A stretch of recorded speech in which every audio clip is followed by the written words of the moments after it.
ఇలాంటి సాహితీ సమావేశాలకి, తెలుగు సభలకి పిల్లలు ఎక్కువగా రావాలి. మన తెలుగు కల్చర్, తెలుగు సాంప్రదాయాన్ని ప్రతిబింబించేలా కార్యక్రమాలు ఉండాలి.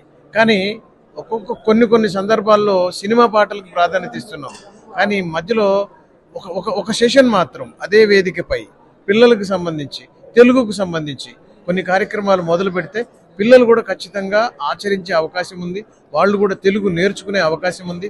ఇవాళ ఉదాహరణకి సిలికానాంధ్ర, ఇందులో కూచిపట్ల ఆనంద్ గారు గొప్పగా తెలుగు దీనికి సంబంధించి బాగా వారు ఏం చేస్తున్నారంటే, కూచిపట్ల ఆనంద్ గారు ఒక తెలుగు యూనివర్సిటీ స్థాపనకు కృషి చేసి అలాగే తెలుగును చాలామందికి నేర్పుతున్నారు ఇక్కడ ఉన్నటువంటి పిల్లలందరికీ.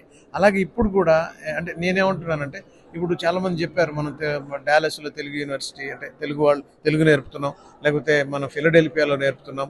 అలాగే ప్రతి చోట ఇక్కడ ఎక్కడైతే అమెరికాలో ఉన్నటువంటి అన్ని రాష్ట్రాల్లో తెలుగును మనం గనక బోధించగలిగితే పిల్లలు ఖచ్చితంగా తెలుగులోనే మన తెలుగును మర్చిపోరు.